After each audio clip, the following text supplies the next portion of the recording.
জাতীয় নির্বাচনের আনুষ্ঠানিক প্রচার শেষ হলেও থেমে নেই ভোটের আলোচনা। সারা দেশেই সবার আলোচনার কেন্দ্রে এখন বিএনপি চেয়ারম্যান তারেক রহমান এবং জামায়াতের আমির ডাক্তার শফিকুর রহমান সহ বিভিন্ন দলের প্রধানরা।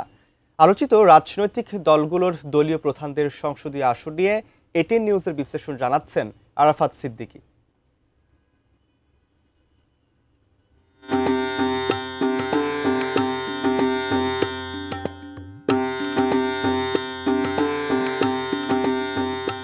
সব সংশয় কাটিয়ে দুয়ারে কড়া নাড়ছে ত্রয়োদশ জাতীয় সংসদ নির্বাচন। মূল প্রতিদ্বন্দ্বিতা বিএনপি এবং জামায়াত নেতৃত্বাধীন দুই জোটের মধ্যে। তবে জোটের বাইরেও আলোচনায় আছে জাতীয় পার্টি, ইসলামী আন্দোলন সহ আরও কয়েকটি দল। স্বভাবতই মানুষের আগ্রহের কেন্দ্রে আছে এসব দলের প্রধানদের নির্বাচনী আসনের হালচাল। বিএনপির চেয়ারম্যান তারেক রহমান এবারই প্রথম নির্বাচন করছেন।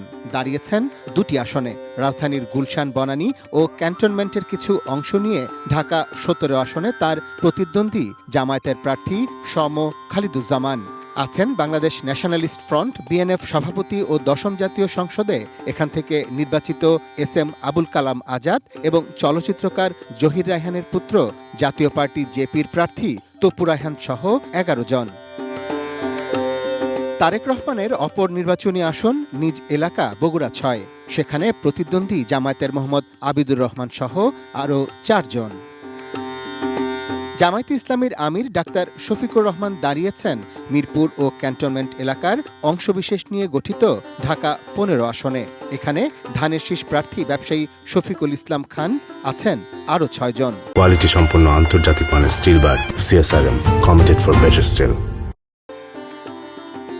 জাতীয় নাগরিক পার্টি এনসিপির আহ্বায়ক নাহিদ ইসলাম ফাহিম প্রার্থী হয়েছেন নিজ এলাকা ঢাকা ১১ থেকে। বিএনপির এম.এ. কাইয়ুম সহ অন্যান্য দল ও স্বতন্ত্র মিলিয়ে আরও ৯ প্রার্থী এখানে তার প্রতিদ্বন্দ্বী। জাতীয় পার্টির ঘাঁটি বলে পরিচিত রংপুর ৩ আসনে লড়ছেন দলটির চেয়ারম্যান জি.এম. কাদের। তার প্রধান প্রতিদ্বন্দ্বী বিএনপির শামসুজ্জামান শামু ও জামায়াতের মাহবুবুর রহমান বেলাল। এখানেই এবার নির্বাচনে তৃতীয় লিঙ্গের একমাত্র প্রার্থী আনোয়ারা ইসলাম রানী লড়ছেন হরিণ প্রতীক নিয়ে। ইসলামী আন্দোলন বাংলাদেশের চেয়ারম্যান মুফতি সৈয়দ মোহাম্মদ রেজাউল করিম দলীয় প্রার্থীদের সমর্থনে সারা দেশে প্রচার চালালেও নিজে প্রার্থী হননি। তার নিজ এলাকা বরিশাল ৫ সদর আসনে প্রার্থী হয়েছেন তাঁরই ছোট ভাই এবং দলের সিনিয়র নায়েবে আমির মুফতি সৈয়দ মোহাম্মদ ফয়জুল করিম। এখানে চরমোনাই পীরের সম্মানে জামায়াত জোট প্রার্থী না দিলেও শক্ত প্রতিদ্বন্দ্বী আছেন বিএনপির প্রার্থী সাবেক মেয়র মুজিবুর রহমান সরোয়ার। এছাড়াও বাংলাদেশের কমিউনিস্ট পার্টি সিপিবির সভাপতি কাজী সাজ্জাদ জহির চন্দন নির্বাচন করছেন নরসিংদী ৪ থেকে। তার প্রতিদ্বন্দ্বী বিএনপির সর্দার মোহাম্মদ সাখাওয়াত হোসেন আর জামায়াতের মোহাম্মদ জাহাঙ্গীর আলম। এবার নির্বাচনে মোট প্রার্থী সংখ্যা ২০৩৪ জন। এদের মধ্যে ২৭৫ জন স্বতন্ত্র, বাকি ১৭৫৯ জন ৫১টি রাজনৈতিক দলের প্রার্থী। দেশের প্রায় ১২ কোটি ৭৩ লাখ ভোটার বৃহস্পতিবার এই প্রার্থীদের মধ্য থেকেই ২৯৯ জন সংসদ সদস্য বেছে নেবেন।